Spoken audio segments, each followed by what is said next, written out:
What's going on YouTube? It's your girl Ariana. Thank y'all for watching my video. This is a new channel, so go ahead and subscribe. Go ahead and share with your friends. Let everybody know. We're gonna start updating some new content. If you have any new content ideas, go ahead and comment those down below. So yeah, let's go ahead and get to this video.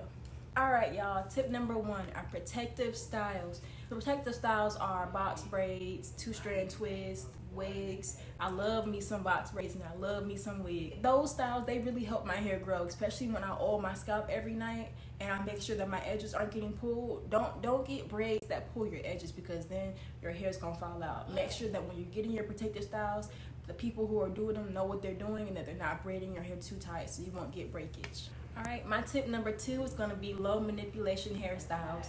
These are hairstyles you can keep in for a week. What I usually do is I usually do mini twist outs, and I would just leave them in for a week. I would make sure that they're hydrated, and I oil my scalp every night and I wrap them up, and when I take them out at the end of the week, my curls are so defined and they're just so bouncy, and yeah. My tip number 3 is going to be getting into more natural hairstyles. These are styles such as braid outs, twist outs, bantu knots. Those are the styles that helped me form my curls when I was transitioning, and I still do those styles today. They give me a perfect look. I love the way it looks with my hair, and it's really easy to maintain and it's really easy to do. My tip number 4 is going to be using protein treatments. I used protein treatments when I was first transitioning. I seen the difference in my curls in about 3 months, because you're only supposed to use a protein treatment once a month, because a buildup of protein is not good for your hair. The protein treatment that I used, I made an avocado mask. I would use 1 avocado, an egg yolk, a tablespoon of honey, and a tablespoon of olive oil, and I would apply it to my hair every Sunday before I wash my hair. And after I would condition my hair and I would be twisting it up, my hair would be, it would be acting right. My curls wouldn't be dry. It was the more defined. It was more moisturized. My hair was shinier. Like, I really would recommend, this is for people who are suffering from heat damaged hair and people who are transitioning. This tip right here is going to really help you get back on track. Tip number 5 is going to be limit how much heat you're applying to your hair. This is a very, very, very important tip. Many of the reasons why people cut their hair off is from heat damage. So limit how much heat you're applying to your hair.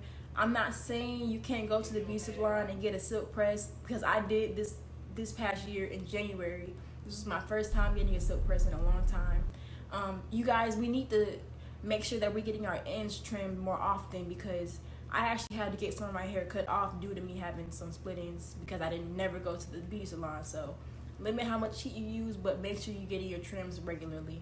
Tip number 6 is going to be to deep condition your hair on a regular basis. This is a very, very, very, very, very important tip. Deep conditioning your hair is what helps your hair seal in that moisture and helps your curls be more popping and more defined and more healthier. Before I use deep condition, my hair will dry out as soon as I get out the shower. Like, I would have to spray my hair just to twist it back up, because it would already dry while I was doing this section. But now when I get out from washing my hair, my curls are always bouncy, they're wet, they're defined. Like, I don't even have to put product on it and my curls are already just juicy, and that's what I love. So I deep condition every Sunday. I leave my deep conditioner in. I don't take it out, because that's what seals in the moisture. I just leave it in a shower cap overnight, and then the next day I may twist it. My tip number 7 is going to be oiling your scalp every night. This is a very important tip, because without oil, your hair is going to be more dry and more brittle. But when you oil your scalp on a nightly basis, your hair is going to thrive. It's going to be more moisturized, more shinier, and more healthier. A few oils that I use are Jamaican castor oil. I apply that to my edges. Jamaican castor oil helps with thinning edges. I use coconut oil if I feel like my hair is getting more dry, so I may apply it to my ends when I'm, twisting it. I use tea tree oil, but I always mix it, because you're never supposed to just use it. You always mix it with a more thicker oil, such as Jamaican castor oil or olive oil. And also grapeseed oil. It's a really good oil. It helps with dry, itchy scalp. I also use this wild growth oil. That's what grew my hair. I've been using it for about 2 years, and it really works. My tip number 8 is to take your vitamins on an everyday basis. I can't stress how important this is. You guys, you have to take your vitamins Before I used to take my vitamins, my hair was about, I don't know, like maybe ear length, but now it's about, you know, to my shoulder, maybe to my back. I take my biotin pills every morning. I leave them in the kitchen so that when I'll get up, I see them and I don't forget. Just put them in a place where you're going to see them and take them on an everyday basis, and try to take it at the same time so that you don't mess up your routine. Tip number 9 is learning your own hair. Go out, try different styles, try different products, try different oils, see what works best for your hair and see what doesn't. All of my tips may work for me, but it may not work for you. So just take the time to figure out what your hair likes and what it doesn't like. Just go out there, experiment, and see what works for your hair. Find you a routine that works for you and stick to it. Just stick to it, and I promise you, your hair is gonna thrive. It's gonna thrive. It's gonna thrive.